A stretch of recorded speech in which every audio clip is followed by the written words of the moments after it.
Thanksgiving, everyone, and welcome to the next game in the 1987 American League Full Playthrough. We are at April the 16th, and the game between the Boston Red Sox and the Toronto Blue Jays. There was only one other game played on April the 16th, and it was this one, the Oakland A's and the Seattle Mariners.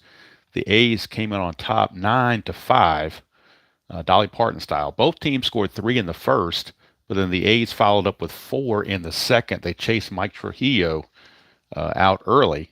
Jose Rios survived that first inning and got the win to improve to 1-0. Trujillo drops to 1-1. A's are now 8-2, Mariners 7-3. It was a battle for first place, although temporarily first place. Home runs in the game. Mike Davis had a big home run here, a two-run shot here in the second, and then Carney Lancer followed up with a two-run shot also in the second. That's how they got the 4 runs. Home runs in the game for the Mariners, only Ken Phelps a solo shot in the fifth, his third of the season. So that's the only game that was played, and now we're moving on to the only other game scheduled on April the 16th between the Blue Jays and the Red Sox. And let me get everything lined up here.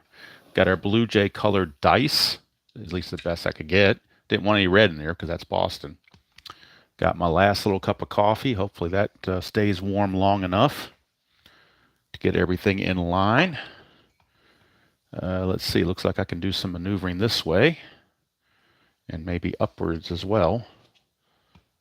Make sure try to get everything fit as best I can. Looks like it will now, except it's a little bit catacorner. So let's see about straightening that out. And hopefully that now won't make anybody dizzy. Hello, Brad. How you doing? All right, so we are ready to go. The Jays enter the game 6-2. The Red Sox 0-8, but Roger Clemens is going to try to fix that problem. Toronto won the real game 4-2. Ballpark effects: singles are 1-9 for lefties, home runs 1-11 for lefties. Pitcher catcher hold: Roger Clemens is a +1 overall. Sullivan's a 0, and Clemens is a +1 for a +1. Jimmy Key is a -5. Jimmy Key is a -6, and Witt's a 0, but -5 is as high as it'll go. Not that the Red Sox do a lot of running. Hello, Tim. Not that the Red Sox would do a lot of running in 1987, but the fact that Jimmy Key has a -5 factor doesn't really help the cause any. So let me, hello, Thomas. How are you doing? Let me give one quick little thing there for focus, and it should be okay from here. Hopefully everything is visible. Like I said, we got our Toronto Blue Jay colored dice. I don't have a powder blue dice, so this is the best I can do. And to do my Jeffrey Guterman imitation, let me sip on some coffee. I will be doing an interview with him Saturday at 11 o'clock on Strat-O-Matic. I have no idea what he's going to ask me. He's just going to ask me about my history with Strat-O-Matic, I guess, and my thoughts on it, maybe. I don't know. He wouldn't tell me, so he just said, be ready to wing it. I said, okay. All right, so leading the pitching is Jimmy Key. He's 17-8. In fact, let me get the game up on the computer. It's one thing I forgot to do so that I can score it as we play it and get you the stats. Not that, like I said, it's only been, 8, 9 games, so it's not like we're going to have an abundance of good stats to go by because the sample size is just too small. But it at least gives you an idea of what is going on. So let's bring this up and we'll get going.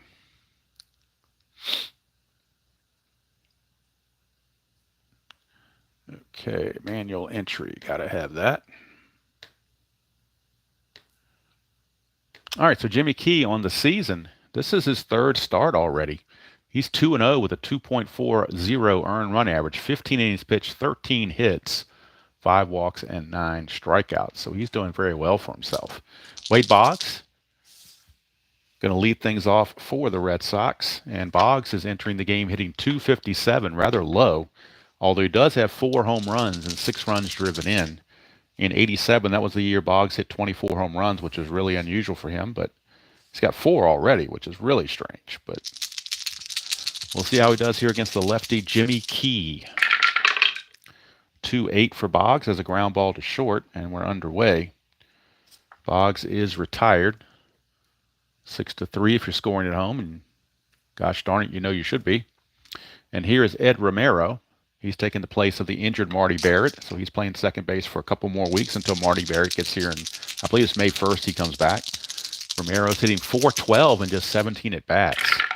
No homers or runs driven in. 2-7, and that is a strikeout, so that'll definitely hurt the old average there as Romero goes down on strikes. And here's Pat Dotson, one of the computerized players, because he was not carded.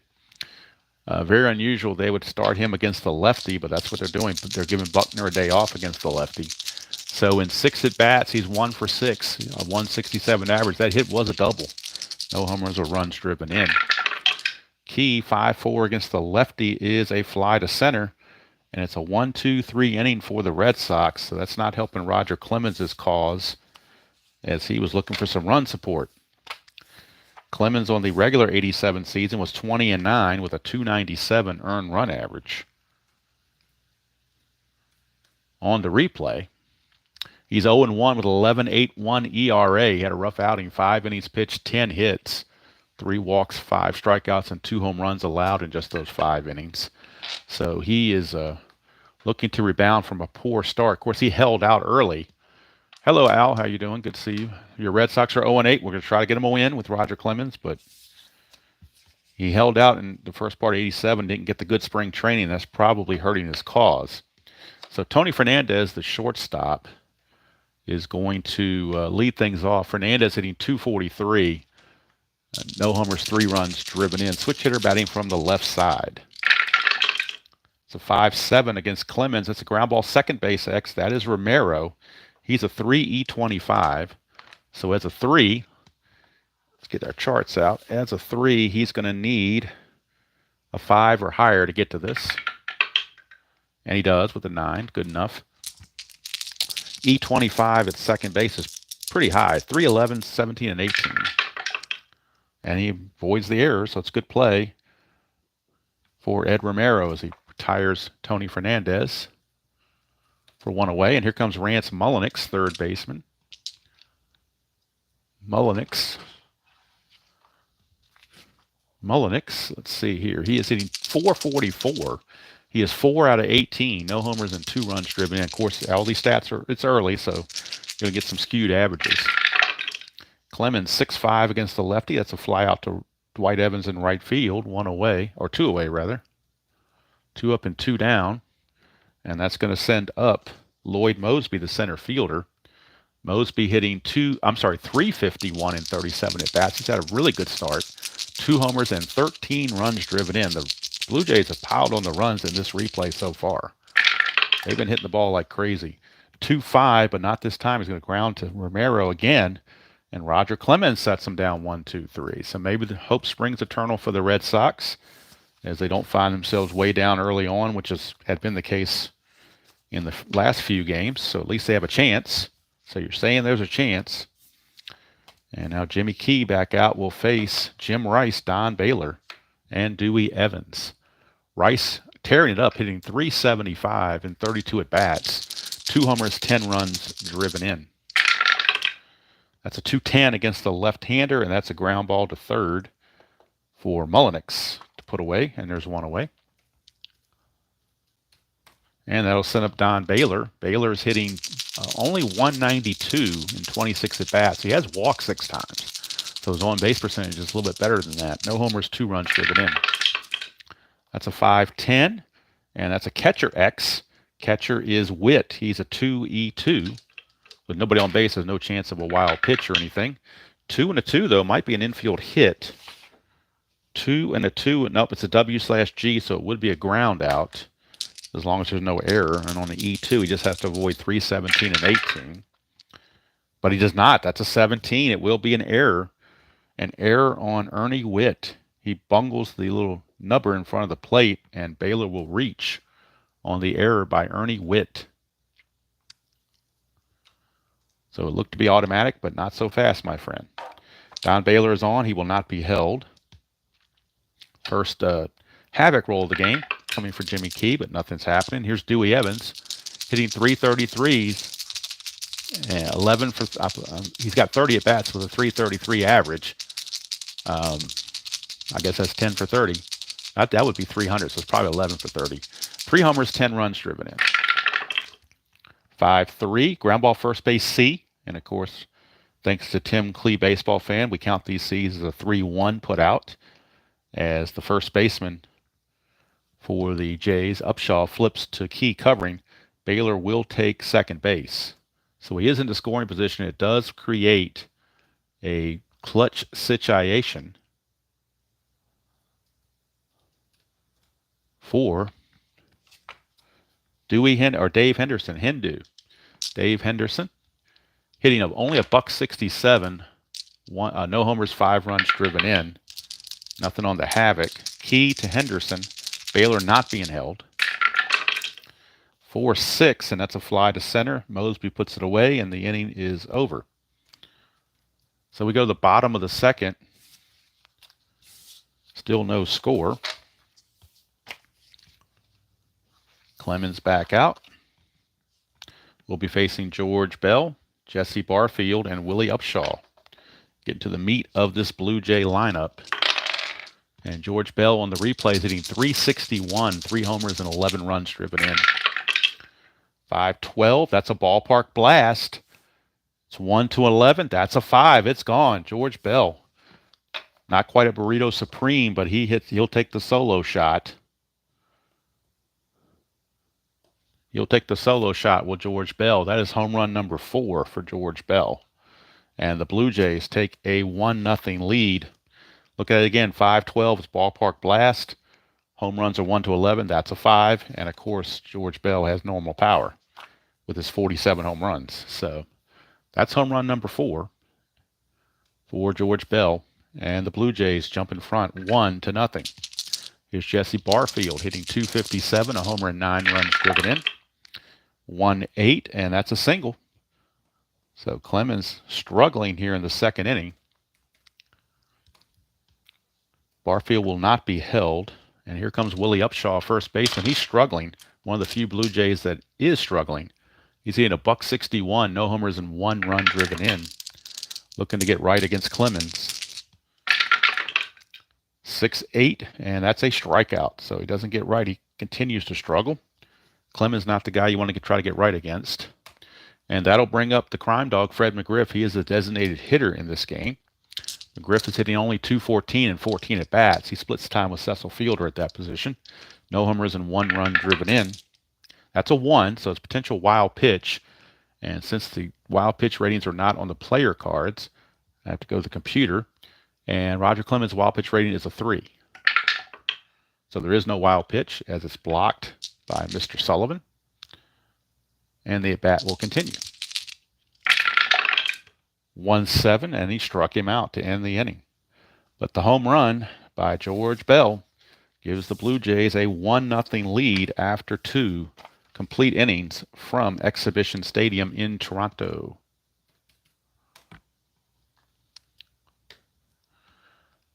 Hello to everybody that joined. I haven't looked at the chat in a while. JC Sports Replay, Alan, both of you, thank you. Happy Thanksgiving to all of you. We are in the top of the third. Hello, Mr. RJL. I'm not looking at the chat in the first couple innings because I want to score the game at least to get the averages to you, so I can keep the computer up on my screen rather than the chat just for the first 3 innings to get the through the lineup one time. All right, so coming up for the Blue Jays. Oh, that was only out number 2. My bad. I'm getting ahead of myself. That's why I do it on the computer. It's only out number 2. It's not 3 outs. Here comes Ernie Witt. He's hitting .304. No homers and 5 runs driven in. 4-12. Let's bring Clemens back up here. 4-12 is the ground ball pitcher B. Now it's officially 3 outs to end the inning. So I got a little premature there. Now we can close the book on the second inning. 1-0 Jays. We go to the top of the third for Mark Sullivan. Witt to face Sullivan, Spike Owen, and Wade Boggs. Sullivan hitting .091 in 22 at-bats. 211 against the lefty. That's a ballpark single check, 1-9, but that's a 12. So he will fly it to center field, 1 away. I know technically it's supposed to be a line out to short, but I'd like to get some differentiate, kind of split the outs up a little bit, not have so many line outs and stuff. So I take what was on if the original result on the card was an out on the ballpark thing, I take that result as long as it doesn't affect anything with base runners, which since the bases were empty, it did not. So here's Spike Owen, just to give a little variety. Spike Owen struggling at 148, a homer and 2 runs driven in. 3-4 against the lefty. He's not struggling now. 1-14 is a triple, but that's a 16, so it'll be a double for Spike Owen. Trying to get the Red Sox to tie this game. Here comes Wade Boggs. Wade Boggs with a chance. Grounded to short his first time up. They are not holding Spike Owen on at second base. 5-8 is a strikeout. So Boggs down on strikes. That's where the 50-50 can come back to hurt a guy like Boggs. He only struck out 48 times in real world, but when you go off the pitcher card, you're going to hit those strikeouts, and there's nothing he can do to prevent it. All right, here's Ed Romero, now in a clutch situation. He struck out his first chance. 6-9, and he's going to walk. That'll keep the inning going. But unfortunately for the Red Sox, it brings up little-used Pat Dotson. Although he does have a big fat home run right there in 2-4 against the lefty. So his column 2 against lefties is actually pretty good, if he can find it. Jimmy Key trying to avoid it. He does. 3-7, that is a strikeout to end the inning. So the double goes for naught. And we go to the bottom of the third. Still 1-0 Jays.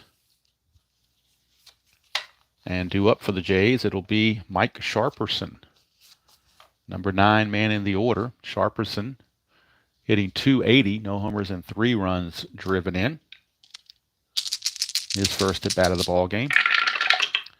3-10, and that is a fly to left field. We're not in a clutch situation. That would have been a clutch hit otherwise. Instead, he flies it out to Jim Rice in left field for 1 away. Here's Tony Fernandez. He grounded to second his first time up on a nice play by Romero on an X chance. 5-6 is a strikeout, so Clemens didn't have to worry about an X chance that time. He gets the K on Tony Fernandez. And that'll bring up Rance Mullenix. 3-7, and against a right-hander, that's a strikeout. So 3 up and 3 down go the Jays. And after 3 complete, it's still 1-0 Toronto. Toronto won the game in real world 4-2. So we're not too far fetched from hitting that number. Top of the 4th we go. Hello, Spokane Steve. Good to see you. Tuscany. Larry Harris, in case I missed any of you guys. Good to see all of you. All right, so top of the 4th, and we got Jimmy Key. He's a 7. Clemens is an 8 as far as fatigue goes. And here comes Jim Rice. Red Sox, again, are 0-8 on the replay, looking for that elusive first win. Tough to get it against Jimmy Key, though. 4-11, that's a fly ball right field X. That's Barfield. Barfield is a 1 E3, so it's a 1. We know he's going to get to it. We're just checking the E3. And for an outfielder, an E3, he's got to avoid 3, 15, and 18, which he does, so it's good play for Barfield. That's the beauty of having a 1 in the outfield when nobody's on base. Hello, Ben. When nobody's on base, you don't even have to roll for the for the range, because you know he's going to get to it. Now, if somebody's on base, you got to roll for it in case it talks about base runners moving up. That you have to determine that. So, but other than that, you don't. Here's Don Baylor. He reached on the error by Ernie Witt on his first trip, 4-8, and he's going to line it right to Sharperson at second base for out number 2. And that'll send up Dewey Evans. Evans grounded out to first in his first at bat. 5-8, and that's a strikeout. So Jimmy Key, 1, 2, 3, top of the 4th. I hope everybody is having a nice Thanksgiving. If you got travel plans to be with family, even if it's in town, be careful on the roads. Of course, my old adage is my favorite part of Thanksgiving dinner is the drive home, thanks to the in-laws and the outlaws. So I put up with them for a couple of hours, but that's about as much as I can take. All right, here is Lloyd Mosby. So Strat, some good therapy to get me prepped for that. 411 is a ball. I'm sorry, 411 is a fly out left field X. So Jim Rice, a 4E7. So 4 could be problematic. 4 and a 17 though won't be problematic. He will get to that. 4 and a 17 is an F2, but nobody on doesn't really matter. And now the E7, he's got to avoid 6, 15, 16, and 18, which he does. So it's a good play for Jim Rice. One away, and that's going to bring up George Bell. He homered for the only run of the game to this point. He now has 4 homers and 12 runs driven in. He's now hitting 378. Early candidate for MVP. 6-6, though, doesn't look like an MVP. He strikes out. Clemens gets revenge and strikes out Mr. Bell. A little Gordita action there on the strikeout. And here comes Jesse Barfield.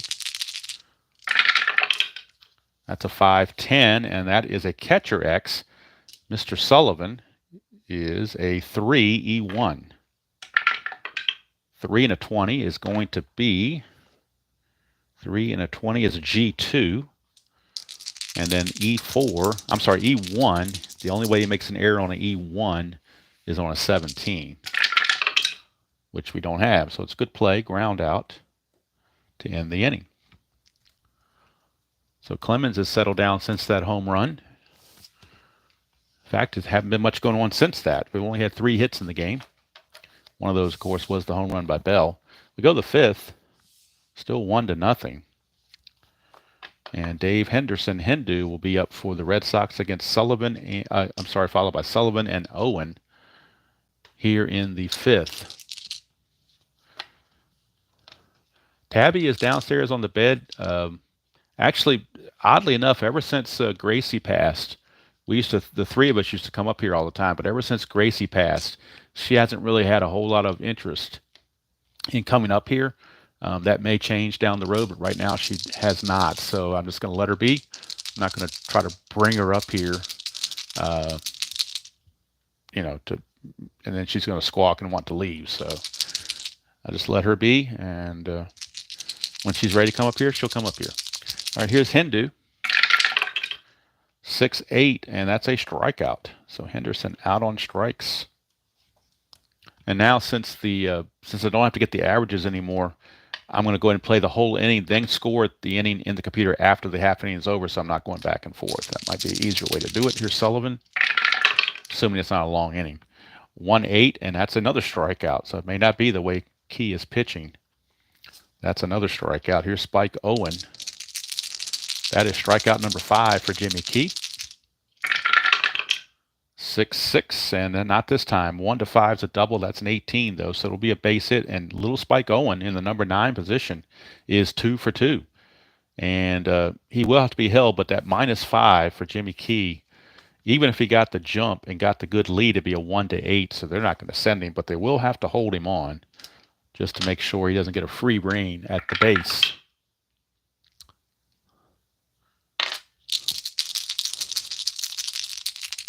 So here is Key to Boggs. 2-9 and left-handed. That's a ground ball to first. That's going to end the inning. Boggs is 0 for 3 on the day. So he's not doing as well as the Red Sox would hope. His average is going down further. So let's put these 4 results rather in the computer. We have Henderson striking out. We have Sullivan striking out. We have Spike Owen getting a base hit, and we have Wade Boggs grounding to first. All right, now we are set for the bottom of the 5th. 1 run, 2 hits, 1 error for Toronto. No runs, 2 hits, and no errors for the Red Sox. All right, speaking of what RJL was talking about his next season in Inside Pitch, as far as the NBC Game of the Week, I am doing something different this time. It's not going to be that full, long, drawn-out, from 1956 to 2024, roll the dice and figure out what the top 4 are or whatever. I have pre-selected 5 seasons in 5 different games, and whichever season wins, that's the game I'm going to play. It could be payoff pitch, it could be inside pitch, it could be season ticket, it could be payoff pitch, or I believe the last one was replay. So I've got 5 different games that are not Strat that can possibly be selected. And I've got a season for each one of those. And I'm going to put that out for vote. And then whichever wins, that's the game engine I'm going to play. So just doing something a little different this time. All right, so we are at the bottom of the fifth. Roger Clemens will be facing Willie Upshaw, Fred McGriff, and Ernie Witt. 2-7 for Upshaw is a ground ball to Boggs. One away. And that'll bring up Mr. McGriff.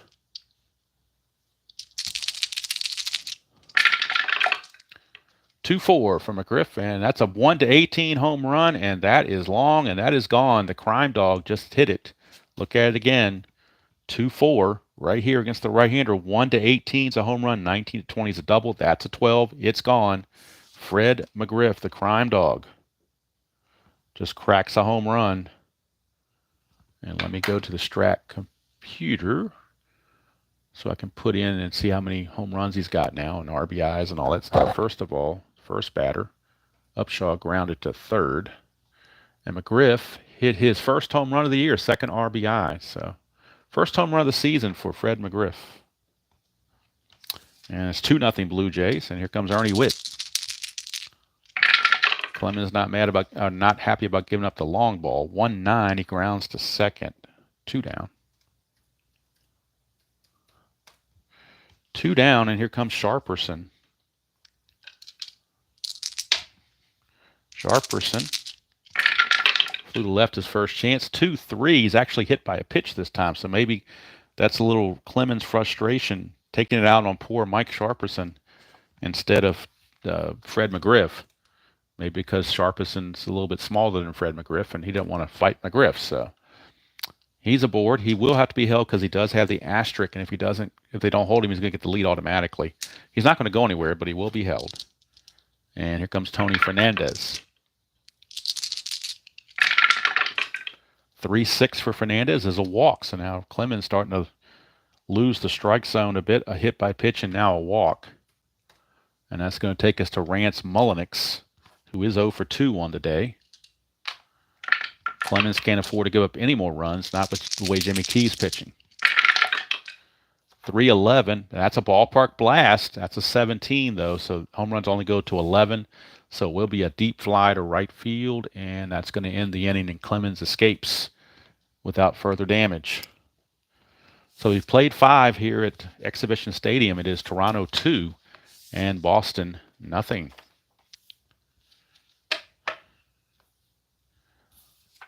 Jimmy Key back out. We'll be facing Romero, Dotson, and Rice. There you see there's not a whole lot on the bench for the Red Sox. Buckner and Greenwell, the two best, are left-handed. Schaefer's okay. Hoffman's marginal. So not exactly powerhouses on the bench, you would say. Here's Key to Romero, 3-4, and that's a ground ball back to Key. 1 away. And that'll send up Pat Dotson. Make sure. I think it's a little blurry, so let me fix that. If it was, apologize for that. Dotson now, 3-7, and that is another strikeout. He needed column 2, and he found column 3 for the second time. Strikes out, and here's Jimbo Rice. 4-9, and that's a pop out to Mullenix at third. Jimmy Key is just cruising. 6 shutout innings for Jimmy Key, and he is not looking like he's exerting a lot of effort.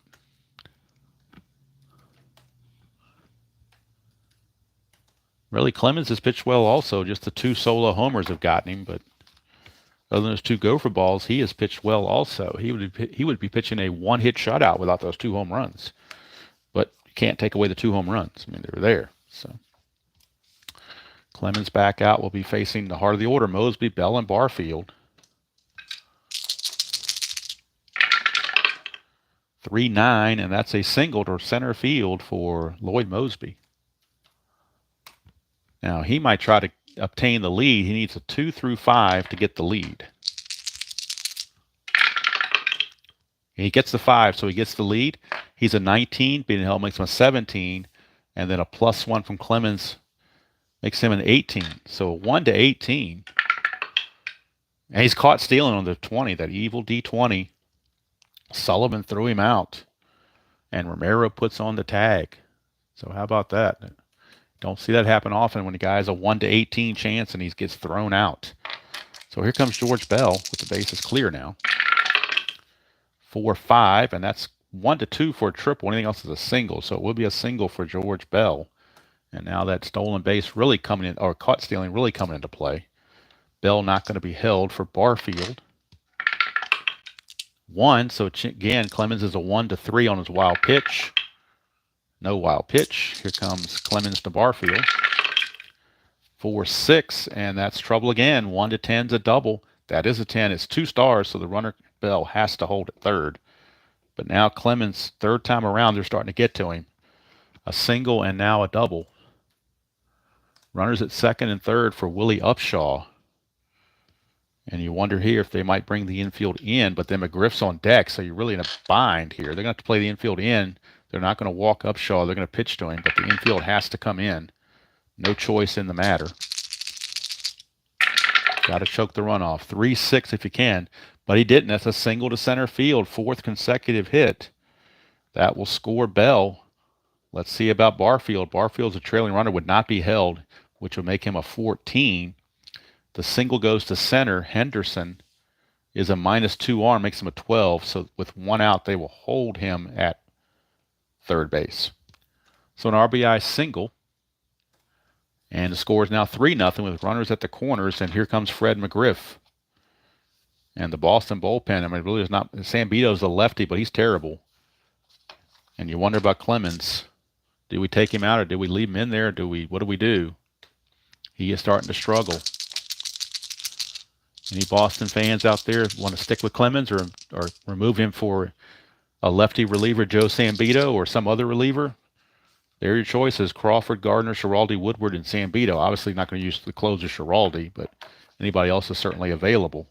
Sambito, the lefty, but I think Clemens is still the best you have. He's not fatigued yet, so I think we're going to stick with Clemens. Runners on the corners, and they're going to play the infield in again. McGriff is not a ground ball hitter, more of a fly ball hitter, so I don't think – hello, Frank. So I don't think playing for the double play is going to be a smart move. They're going to play in. Upshaw, let's see, does he need to be held? Yes, he does. He is going to be held. All right, so Clemens 2, McGriff. Infield is in again with runners at the corners and 1 out. Oh, Suadice, we're going to re-roll that. Got the old Suadice going. 4-9, and that is a ground ball, second base C. But we're looking at our chart. Had the infield been back, it would have been a run for sure. But with the infield in, runners at the corners, ground ball C is an 8. Batter out, runner on third holds, runner on first goes to second. So that did save a run. But really wasn't much of a managerial decision there. You kind of had to do it. Wasn't much of a choice. Romero freezes Barfield at third, throws McGriff out, and Upshaw goes to second. Now here comes Ernie Witt. Now, do you let Ernie Witt? First base is open. He's a 269 hitter. Sharperson's 208. So they're going to give Ernie Witt the free pass and play the percentages against the right-hander Sharperson. We're going to load the bases and let Sharperson have a swing at it. So let's get everything up to date here. McGriff grounds to second. So now second and third with 2 outs. Clutch situation, but they potentially walk Ernie Witt. Still a clutch situation for Sharperson. And Sharperson on the clutch does have a clutch single at 310. That's his only clutch result, is a 310. So Clemens definitely doesn't want to roll a 310 right about now. He rolls a 5-9, and that's a strikeout, so that worked. Innings over, but a run does score again. It's now 3-0. And after 6 innings, that's technically a quality start for Clemens, but he's got absolutely no run support. Absolutely no run support whatsoever. We go to the 7th. It's 3-0 Toronto. Red Sox in danger of dropping to 0-9 on the replay. And in the next game, they're going to have Bob Stanley starts the next game. So hope does not spring eternal for Red Sox fans in the next game, because you got Bob Stanley and Jeff Sellers, the next two starters. Not very rosy there. Key 6-4, and that's an in-home run chance 1-8, but that's a 17. It's a fly to left. One away as Baylor hits it deep, but not deep enough, and George Bell puts it away. One down for Dewey Evans. He's 0 for 2.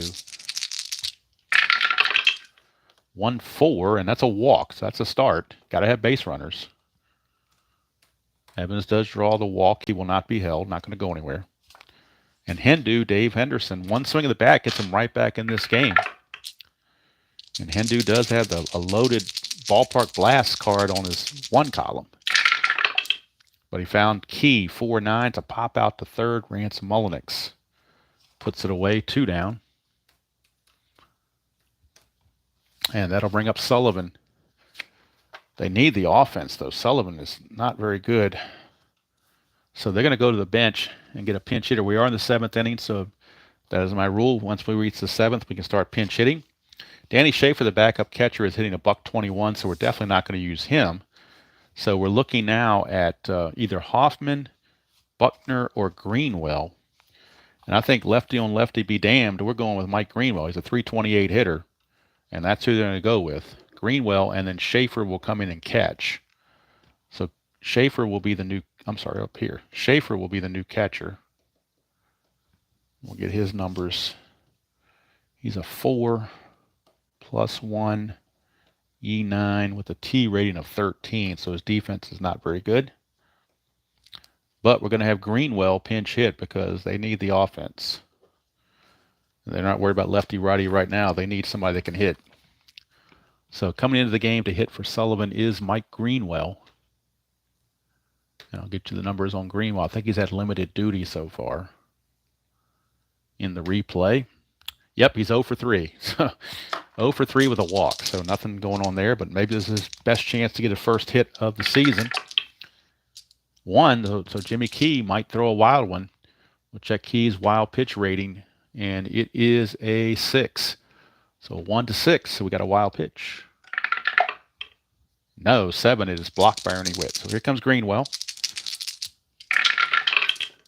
1-9 against the lefty. He's going to pop it out to short, and that's going to end the inning. So Red Sox tried to add some offense, but it just didn't work out as they would hoped. McNamara not exactly happy about that. Well, we go to the 7th inning stretch, and I got to put Schaefer in as the new catcher, as he is the backup. So Schaefer will be your catcher. Technically, Greenwell could catch because he is listed as a catcher, but that's got to be an emergency deal. So I don't want to overuse that. We're going to stick with Schaefer as the new catcher. So 7th inning stretch time. Hello, Jason. Anybody else? Frank S. Anybody else I might have missed while I was doing the putting the stuff into Strat-O-Matic? I'm going to go ahead and stand up for a second and do a little stretching myself. Make sure everything is copacetic on the focus here. In the bottom of the 7th, Clemens will be facing top of the order Fernandez, Mullenix, and Mosby.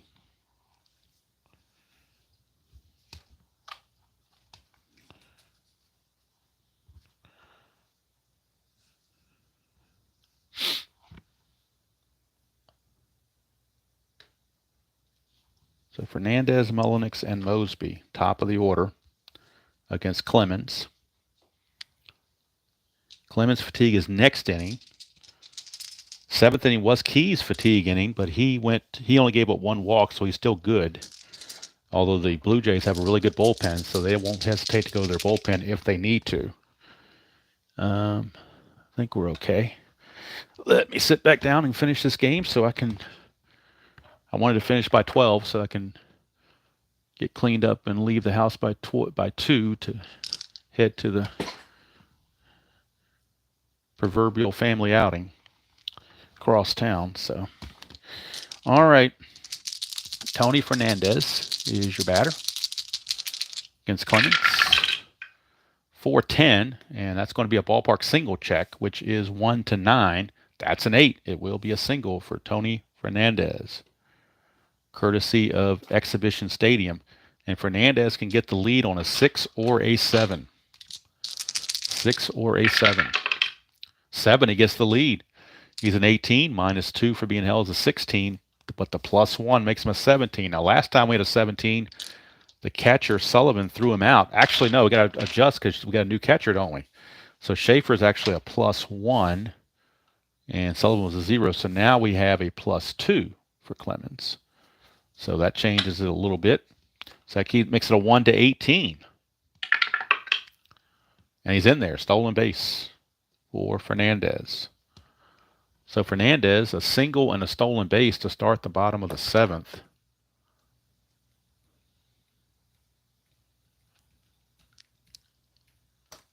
And that'll get it over to Rance Mullenix. Fernandez will have to be held at second base.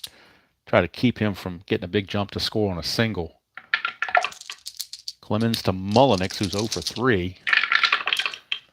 5-11, that's a ballpark single check, and that's a 5. It will be a single. So the second base hit off the ballpark card in 2 consecutive at-bats. And now the Blue Jays have runners at the corners with nobody out. No one being held, but now you got the heart of the order, Mosby, Bell, and Barfield coming up. And the infield's going to have to come in. They got no choice. No choice in the matter. 5-10, that's a catcher X. This could be trouble. When you bring in a new fielder, the ball finds you. He's a 4. And with a guy on third base, this could be a pass ball or who knows what, wild pitch, anything. 4 and a 5. That's definitely not good. That's a piece. I'm sorry, 4 and a 5 is a P/P. Then we'll check for an error. He is an E9, so he's got to avoid 3, 13, and 18. He did do that barely, but it's a P/P. So P/P would normally be a pass ball, but we're using the balk, wild pitch, and pass ball rules referred to in super advanced, which means basically we're looking at the wild pitch rating of the pitcher. And if we roll for a wild pitch on the pitcher to see if it's a pass ball. So Clemens on his wild pitch again is a 3. So this has to be a 1, 2, or 3, or else we're not going to have the pass ball after all. And we're not, so it's blocked. And we're going to redo. Actually, we're not going to redo because that is a pop out. My bad, pop out. So Mosby pops out.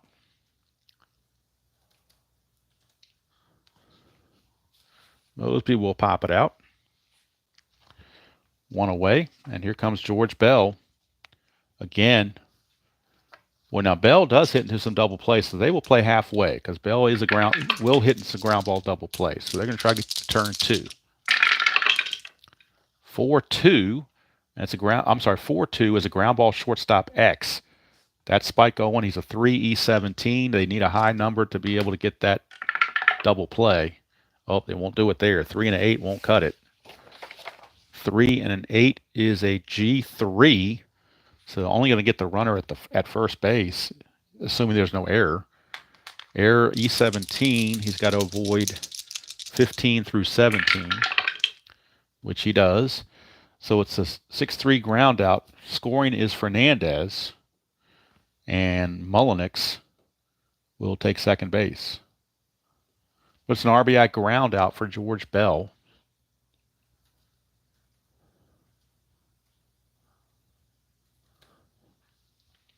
As Spike Owen was unable to turn the double play. So now there are 2 outs for Jesse Barfield. Mullenix at second, not being held. Barfield 2 for 3 with a double. 5-8 struck him out, and that's going to end the inning. But yet another run, these little death by 1,000 paper cuts. And the Blue Jays have built a 4-0 lead, scoring on 4 different innings.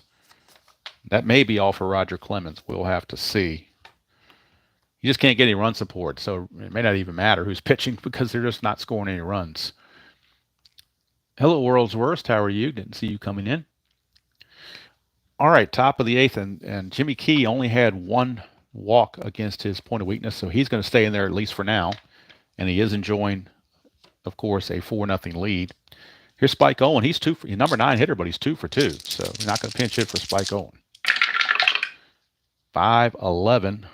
That's a ballpark single check. It's a 12. It's just out of range, so it will be on the 5-11 rather. It will be a liner to short. So since this is showing as a single and not an out, I go ahead and adopt the line out to short just like Strat does. So line out to short, and here comes Wade Boggs. 4-8, and that's another strikeout. So Boggs, again, because the 50-50, he's already got 2 strikeouts this game, and that would not normally happen in real world, but that's Strat-O-Matic. It's not real world. So here's Romero. 5-12, and that's a ballpark blast, but he has weak power. It's an 11. He would have been a home run, but it's a weak power instead, so it's a 2-run. I'm sorry, it's a single, not a 2-run single. It would be 2-base advance if everybody's on base. But the ballpark blast would have been a home run, but he has weak power. So Romero can only get the single out of that. And that'll bring up Dotson. Romero not being held. Dotson needs that column 2 in the worst way. Finds that column 3 again, which is trouble, and he strikes out for the 3rd time. And Jimmy Key is going to go 8 innings. I don't know if we're going to let him pitch the full complete game. They may try to do that. We shall see. It might be a double complete game. Might have Clemens complete the game too. I mean, really, when you look at the Boston bullpen, they probably need rest anyway. So let me enter this into the Strat computer so that we're up to speed. So Spike Owen line to short.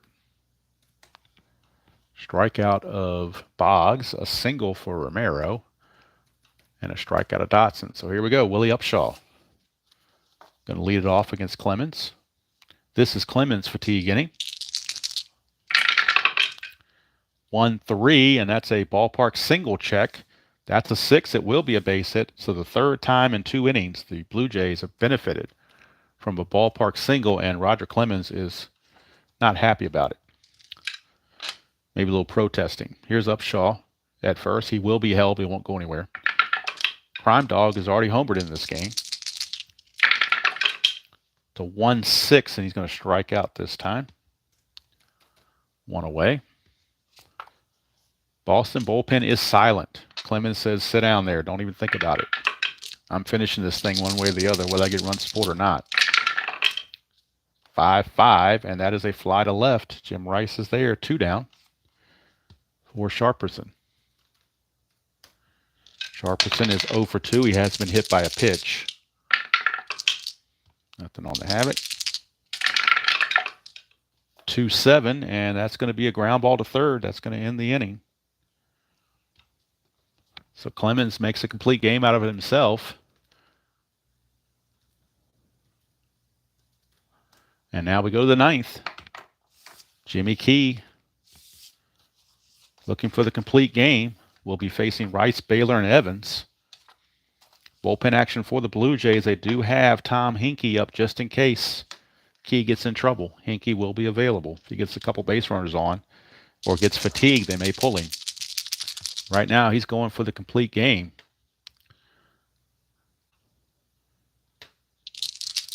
He's tossing a 3-hitter so far. After 8 innings, it's 4 runs, 10 hits, and 1 error for the Jays. No runs, 3 hits, and no errors for the Sox. Here comes Rice. He's 0 for 3. 1-3. He's a grounded of second. He's now 0 for 4. Sharperson makes the play. So even though Clemens may drop to 0-2, he will definitely help his ERA. Here's Baylor, but it's not going to help the Red Sox. They'll be 0-9. 5-8 is a strikeout. So Jimmy Key says, I don't need no Hinkie here. I'm going to finish what I started. As Van Halen once sang. So now here's Dewey Evans, last hope. 3-5, and that's a single, so at least Dewey Evans won't make the last out. Will be a single.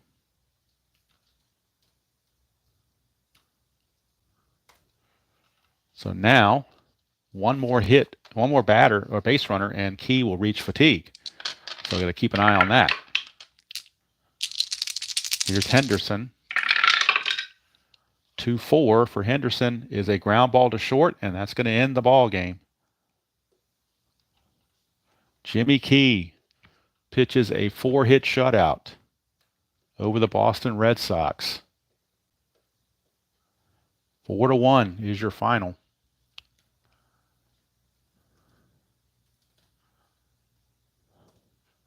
And let's go to the box score to get the final totals for each team. Toronto, of course, improves to 7-2.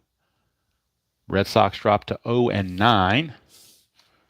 Totals for Jimmy Key, 9 innings pitched. And Jimmy Key improves to 3-0, by the way. Clemens, the loser, drops to 0-2. He goes 8 innings, gives up 10 hits, 4 runs. All were earned, 2 walks and 8 strikeouts. So a double complete game, you don't see that very often. 4 innings pitched, no runs, 2 walks and 10 strikeouts for Jimmy Key. How about that? He is obviously the player of the game. Although there were 2 home runs, George Bell hit his 4th and Fred McGriff hit his 1st. Blue Jays left 8 on base. The Red Sox left 7 on. And Clemens did lower his ERA to 7.43. So that does make it a little bit better than those double-digit ones, but really, what are you going to do? Red Sox now 0-9 against the Blue Jays. And look at the standings, the Blue Jays and the Brewers. Brewers are 8-1, so the Red Sox are already 8 games out of first on April 16th. Not a good sign. Not a good sign at all.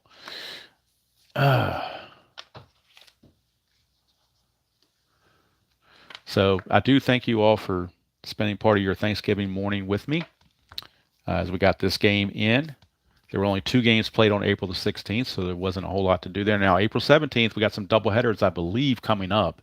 So it might be a while before I get to my next game in this replay because I got to play a whole lot of games offline to get caught up. So I'm thinking today, the 17th, is the day that we got these doubleheaders.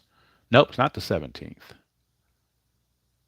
Okay, I thought it was. Maybe I was thinking about something else. So there's no doubleheaders, just regular full slate of games. We've got Boston at Toronto. We've got White Sox at Detroit, Cleveland at Baltimore, Minnesota at California, Oakland at Seattle, and Texas at Milwaukee. Those are the scheduled games. And the game on video, the game once I do play all the other ones, will be the White Sox and the Detroit Tigers. And it will be Rich Dotson against Frank Tanana. So that's the reason why I chose that game. So I'll play the other ones offline and have the score sheets all ready to go to do a presentation before the next game starts. But the April 17th game will be the White Sox at Detroit from Tiger Stadium. White Sox surprising in the West to this point as they hold a 6-2 record. Detroit only 3-5. So they're kind of opposite of what you might normally expect. But again, it's only been 8 or 9 games, so 8 or 9 games does not a season make. So again, thank you all for tuning in. Be sure to watch RJL when he does his Fall Classic One and Done 1919. Very interesting series there in Fall Classic. And if you're not familiar with Fall Classic, you can kind of catch on pretty quick just by watching it. And then Saturday morning at 11 o'clock, I'll be on Jeffrey Guterman's channel. He's going to grill me on Strat-O-Matic, so we'll see how that turns out. And then probably, maybe Sunday, maybe, depending on how fast I get the other games done. I have to work tomorrow, so I'm not off, so I don't have time to it's going to be at nighttime, so what are you going to do? So I'll get to the 17th games when I can get to them. But for now, thank you all for spending part of your Thanksgiving with me. Stay safe, eat good food, and until next time, enjoy playing whatever game you choose to play, however you choose to play it, and I will see you all down the road.